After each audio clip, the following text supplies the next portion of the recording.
Man United have got a sponsor for the urinals in the ground themselves. They've got sponsors for the socks. They've got the sponsors for the training kit. They've got the team sponsors. They've got the kit sponsors. They've got sponsors in China, in Japan, they've got sponsors coming out of their eyeballs.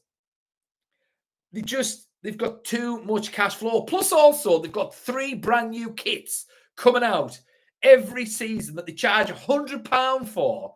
And that's just for a basic top, not even with the names on the back and the numbers on the back and the patches on the sides and the patches on everything else.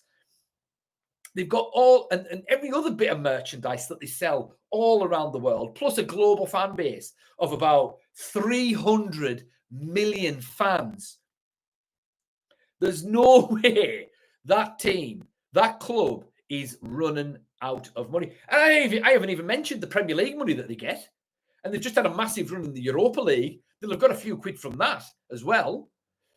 So, no, he's done that for one reason and one reason only. And that is to allow him to have an excuse to streamline the running of the club, but also to give him the upper hand in any transfer dealings. Because where Man United have lost the most money, it's been in the transfer market. We've spent far too much money in transfer fees and agents' fees, and also weekly to players over the past however many years, 10 years, that we've been sort of wasting money. Well, let me just pause there. Let me just see what some of the people are saying here. Famous number 7. What's my top 3 things about being a United fan? That's a very good question. Thank you for that question. Top 3 things about being a Man United fan. Oh, that is really good. Well, the 3 things that I enjoy most about being a Man United fan are, first of all, I love the history of the club, right? And we've just got this fantastic history of being down and out and then just making massive comebacks and proving everyone wrong. And that started with the Munich air disaster, where unfortunately that absolutely amazing team died in that plane crash. And then within 10 years, Sir Matt Busby rebuilt that side to conquer Europe. And I mean that's just probably the greatest comeback in football history. And just to put that into context as well, there was a team called I'm sure you've heard of the team Torino from Italy. I mean, they had a plane crash as well when they were the dominant side in Italian football, and unfortunately for them, they never actually made a comeback. It did change Italian football. I mean, go and look into the history of that. That's a really fascinating story.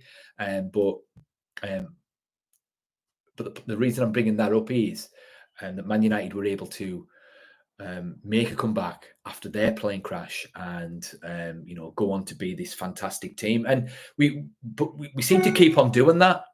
We were out in the wilderness for years and years and years until Alex Ferguson came back and came over and took over the team, and then he brought the team back to being the dominant force in English football again. So and then obviously the great comebacks in the games. I mean, most recently against Lyon last season, where the Big D was there. The Big D was in the Stretford End.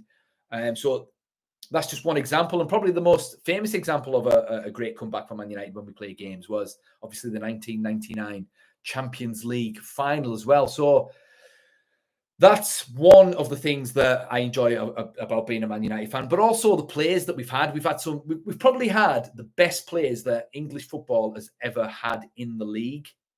I mean, no other team in English football has had a player better than George Best.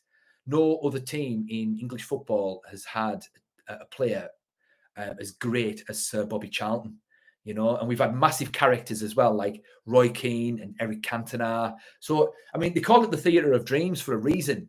It's just these fantastic stories and these fantastic characters that, that we've had. And thirdly, probably the United fans as well.